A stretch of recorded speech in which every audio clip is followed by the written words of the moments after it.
और उम्मीद करते हैं कि आप सभी स्वस्थ होंगे, मस्त होंगे।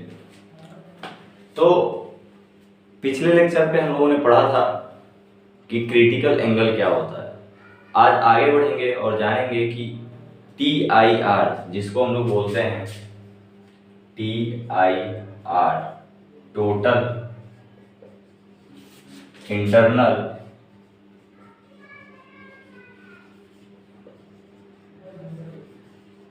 रिफ्लेक्शन, ये फिनोमेना है टोटल इंटरनल रिफ्लेक्शन का, नॉट रिफ्लेक्शन, ये है रिफ्लेक्शन। ठीक है, एक्चुअली होता क्या है कि जो क्रिटिकल एंगल होता है, क्रिटिकल एंगल जिसको आप लोगों ने पढ़ा था, कि मान लीजिए कि ये हमारे पास कोई मीडियम है। ठीक है, ये मीडियम, ये रेयर मीडियम है और ये डेंसर मीडियम, ये रेयर मीडियम है और ये डेंसर मीडियम। तो होता क्या है यहाँ पे कि जब लाइट रेज डेंसर से रेयर में जाती है तो अवे फ्रॉम द नॉर्मल जाती है। ठीक है, और यहीं से आया था क्रिटिकल एंगल कि ये जाती है, जब हम लोग बढ़ाते हैं एंगल, इंसिडेंट एंगल को बढ़ाते हैं, एंगल ऑफ इंसिडेंट को, तो एक समय ऐसा आता है कि ये कुछ इस प्रकार से होकर जाती है, जो रिफ्लेक्टेड रेज है कुछ इस प्रकार से होकर जाती है, और इनके बीच का जो एंगल है वो 90 डिग्री बनता है। तो उस समय इस एंगल ऑफ इंसिडेंस को क्रिटिकल एंगल कहते हैं। तो एक समय ऐसा आता है कि जब हम लोग डेंसर से रेयर मीडियम में जा रहे होते हैं, तो एक समय ऐसा आता है कि ये जो IC है, क्रिटिकल एंगल का मान जो है बढ़ जाता है। ठीक है, यानी कि क्रिटिकल एंगल का मान जब बढ़ जाता है तो उस स्थिति में क्या होगा कि मान लीजिए ये जब क्रिटिकल एंगल और बढ़ेगा, ठीक है, तो क्रिटिकल एंगल यानी कि एंगल ऑफ इंसिडेंट का मान इतना बढ़ा देंगे, एंगल ऑफ इंसिडेंट का मान इतना हो जाता है कि क्रिटिकल एंगल से जब ज्यादा हो जाता है। अब इससे ज्यादा बढ़ाएंगे तो क्या होगा, एंगल ऑफ इंसिडेंस का मान क्या हो जाएगा, ज्यादा हो जाएगा, यानी कि जो एंगल ऑफ इंसिडेंस है वो क्या हो जाएगा, ज्यादा हो जाएगा। किससे? IC से, क्रिटिकल एंगल से। और जब ये ज्यादा होगा, यानी कि जब ये ऊपर हो जाएगा, तो ये ऐसे न जाकर क्या होगा, अगले फिगर में मैं आपको दिखा देता हूं कि जब एंगल ऑफ इंसिडेंस का मान जो है, एंगल ऑफ इंसिडेंस का मान जब ज्यादा हो जाता है, किससे? क्रिटिकल एंगल से। ठीक है, तब जाके वहां पे क्या होता है कि जो हमारी लाइट रेज है, जिस माध्यम से यानी कि जिस मीडियम में जाती है, उसी मीडियम में वापस लौट आती है। क्योंकि ये यहाँ पे क्या है, ग्रेजिंग रे है। क्या है? Grazing ray. ठीक है, रिफ्लेक्टेड रे है, लेकिन जब ये 90 डिग्री होता है तो इसी को क्या कहते हैं, ग्रेजिंग रे। ठीक है, तब जब ये IC को बड़ा कर देंगे, यानी कि जब हमारा ये बड़ा हो जाएगा, IC से बड़ा हो जाएगा कौन, एंगल ऑफ इंसिडेंस, यानी कि ये क्या है, एंगल ऑफ इंसिडेंस है। अभी जब ये 90 है तो एंगल ऑफ ये क्रिटिकल एंगल कहलाएगा। लेकिन जब I बड़ा हो जाएगा, किससे? IC से। ठीक है, क्रिटिकल एंगल से, तब ये लाइट रेज सीधे ऐसे तो जाएगी, फिर ये अगले मीडियम में ना जाकर उसी मीडियम में वापस लौट आएगी। और ये जो प्रोसेस है, आपको पता है, ये जो फिनोमेना है, ये कहलाता है रिफ्लेक्शन। तो यहाँ पे एक्चुअली में बिना मिरर के, यहाँ पे मिरर नहीं है, जबकि ट्रांसपेरेंट मीडियम है, लेकिन फिर भी यहाँ पे क्या हो रहा है, आप देख सकते हैं कि लाइट रेज सेम मीडियम में क्या हुआ, रिफ्लेक्ट होकर चली गई। ये कब हुआ? जब एंगल ऑफ इंसिडेंस का मान क्रिटिकल एंगल से ज्यादा हो गया। किससे? क्रिटिकल एंगल से ज्यादा हो गया, तब हुआ।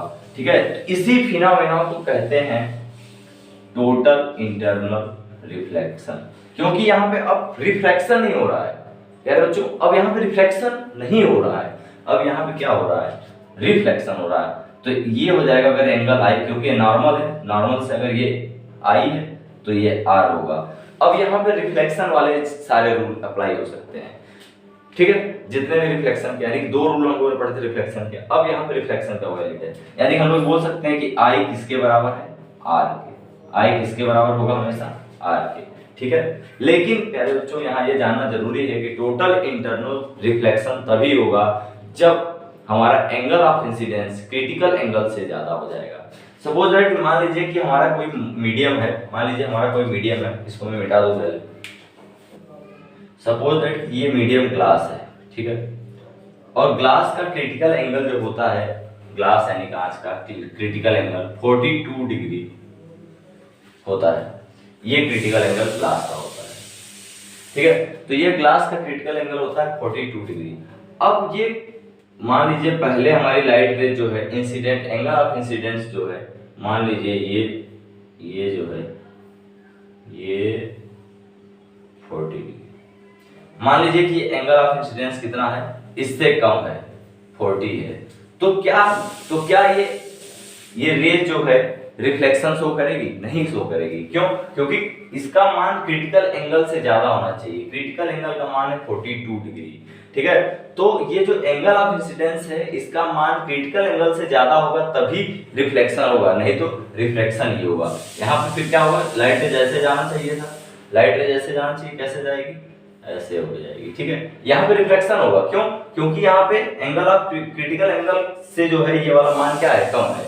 और जैसे ही क्रिटिकल एंगल से ज्यादा होगा, यानी कि अगर ये मान लीजिए ये 45 डिग्री अगर हो जाती, कितना 45, तो अब देखिए ग्लास के क्रिटिकल एंगल से ये ज्यादा हो गया 45, तो अब ये क्या कर जाएगा, ये, और कितने एंगल से? जितना एंगल से इंसिडेंस हुआ है उतने से ही रिफ्लेक्ट भी होगा। क्यों? क्योंकि हम लोगों ने पढ़ा है कि ये लॉ ऑफ रिफ्लेक्शन होता है।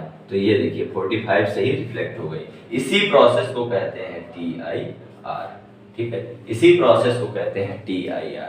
तो हमने क्या सीखा कि टोटल इंटरनल रिफ्लेक्शन कब होता है?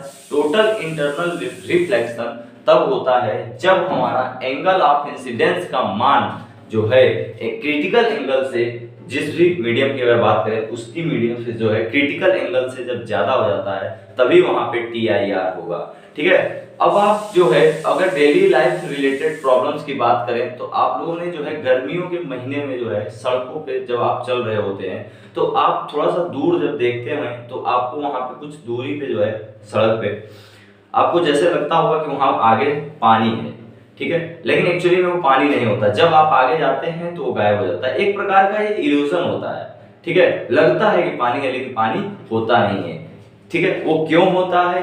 तो उसमें भी यहाँ होता है TIR, ठीक है, टोटल इंटरनल रिफ्लेक्शन होता है। क्या होता है? टोटल इंटरनल रिफ्लेक्शन होता है, ठीक। TIR के कारण ही वो भी चीजें जो है हमको ऐसे दिखाई देती हैं, रिफ्लेक्शन, ठीक है, TIR होता है। एक्चुअली होता क्या है तो उसको भी हम लोग डिटेल में समझेंगे। उसका नाम है मिराज। क्या नाम है? मिराज, ठीक। उसको हम लोग बोलते हैं मिराज। क्या बोलते हैं? मिराज। क्यों? क्योंकि टोटल इंटरनल रिफ्लेक्शन, अगर बात करेंगे टोटल इंटरनल रिफ्लेक्शन की कितनी कंडीशन होती हैं तो हम लोग पाते हैं कि 2 कंडीशन, यानी टोटल इंटरनल TIR होने की कितनी कंडीशन है तो 2 कंडीशन। कौन कौन सी कंडीशन है? एक कंडीशन तो ये है कि एंगल ऑफ इंसिडेंस का मान क्या होना चाहिए? एंगल ऑफ इंसिडेंस का मान क्रिटिकल एंगल से ज्यादा होना चाहिए। क्रिटिकल एंगल से क्या होना चाहिए? ज्यादा होना चाहिए। पहला कंडीशन ये। दूसरा कंडीशन ये है कि TIR तब भी होगा जब हम जो है डेंसर से रेयर में जाएं। मान लीजिए कि हमारा ऊपर का माध्यम जो है डेंसर है और नीचे का रेयर, ठीक है। तो अगर हम लोग ऐसा करते हैं, जो मैंने अभी बात किया कि मिराज क्या होता है, ठीक है, तो मिराज जैसे कि आपने रेगिस्तान में भी आप अगर जो है पेड़ पौधों को देखेंगे तो नीचे जो है उनकी जैसे लगता है कि ये नीचे है पेड़ पौधे, ठीक है, ऊपर रहते हैं लेकिन आपको नीचे भी एकदम बिल्कुल एग्जैक्ट उतना ही नीचे आपको दिखाई पड़ेगा, जैसा लगता है नीचे है पेड़, है ना, जमीन के अंदर पेड़ है, लेकिन ऐसा होता नहीं है, ठीक। दूसरी बात मैंने कहा कि जब आप सड़क पर चल रहे होते हैं गर्मियों के महीने में, जब भीषण गर्मी होती है तो उस समय जो है आप सड़क पे दूर आपको जैसे लगता है कि वहां पे पानी है दूर थोड़ा सा, ठीक है, जैसे जैसे आप आगे जाते हैं वो पानी आगे बढ़ता जाता है और वहां से गायब होता जाता है, ठीक है। तो एक प्रकार का इल्यूजन होता है जो कि ये TIR के कारण ही होता है। मैंने 2 कंडीशन बताया, एक तो TIR के लिए मैंने 2 कंडीशन बताया, एक कि एंगल ऑफ इंसिडेंस का मान अगर ज्यादा हो जाए किससे? IC से, यानी कि क्रिटिकल एंगल से, तब होगा, ये पहला कंडीशन है। और दूसरा तब होगा जब हम कहां से कहां जा रही हो लाइट रे? डेंसर से, डेंसर मीडियम से कहां जा रहा हो? रेयरर मीडियम, ठीक है। ये 2 कंडीशन। तो यहाँ पे एक्चुअली होता क्या है कि गर्मियों के महीने में जो है जब बहुत भीषण गर्मी पड़ती है तो नीचे का जो एयर है वो बहुत ही ज्यादा क्या हो जाता है, जो कि सरफेस यानी कि अर्थ के सरफेस के पास होता है, बहुत ज्यादा वार्म हो जाता है। क्या हो जाता है? वार्म हो जाता है। तो यहाँ पे लेयर बन जाता है, एयर का जो है लेयर बन जाता है। कुछ इस प्रकार से अगर बात की जाए, एयर का जो है लेयर बन जाता है। ठीक है, तो ऊपर के जो है एयर क्या होते हैं? ठंडे होते हैं, और नीचे के एयर क्या होते हैं? गर्म होते हैं। ठीक है, फिर नीचे के ऊपर वाले जाते रहते हैं, ऐसा होता रहता है, ऊपर जाके फिर ठंडे हो जाते हैं, नीचे आके फिर जो है जो नीचे जाते हैं वो गर्म हो जाते हैं। ठीक है, तो यहाँ का जो है वो क्या होता है? गर्म होते हैं, हॉट हो जाते हैं बिल्कुल। आपको पता है कि फिर इनकी जब एयर हॉट होंगे तो फिर उनकी काइनेटिक एनर्जी बढ़ जाती है, तो वो सब अलग बातें हो गई। ठीक है, तो यहाँ पे अब मीडियम की बात करते हैं। जब यहाँ पे हॉट हो जाएगा तो यहाँ पे जो है डेंसिटी और कम हो जाएगी। ठीक है, तो यहाँ मीडियम जो बनेगा रेयरर बनेगा। क्या बनेगा? रेयरर बनेगा। और ऊपर के साइड में क्या बनेगा? डेंसर बनेगा। तो होता क्या है, मान लीजिए कि अब ये डेंसर से हम लोग कहाँ जा रहे हैं? रेयर में। तो जब हम लोग डेंसर से रेयर में जा रहे होते हैं तो आपको भी पता है ये लाइट रेज कैसे जाना चाहिए था? ऐसे, लेकिन अब ये जाएगी कैसे? ऐसे।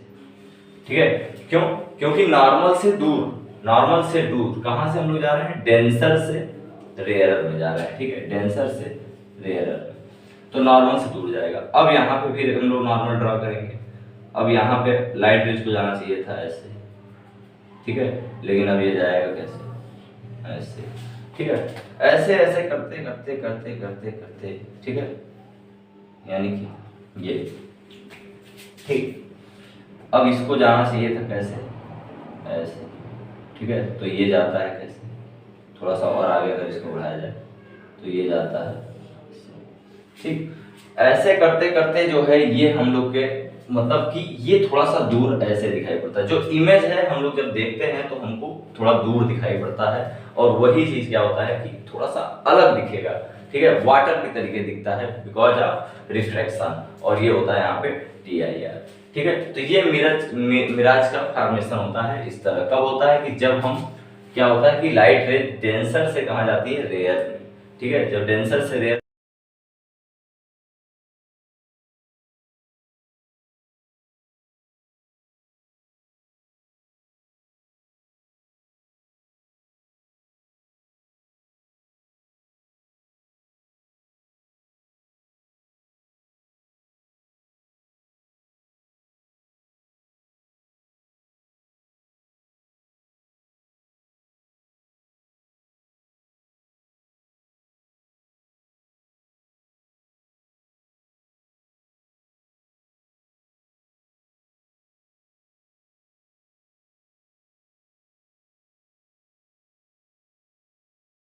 रेयर जाएगी तो नॉर्मल से दूर हटती जाएगी, नॉर्मल से दूर हटती जाएगी। एक तरफ ऐसा होगा कि जब हम देखेंगे तो हमको चीजें जो है ऐसे दिखाई पड़ेगा, जैसा लगता है, जैसा लगेगा कि पानी है। ठीक है, लेकिन जब आप पास जाते हैं तो वहां से पानी क्या हो जाता है? विलुप्त हो जाता है।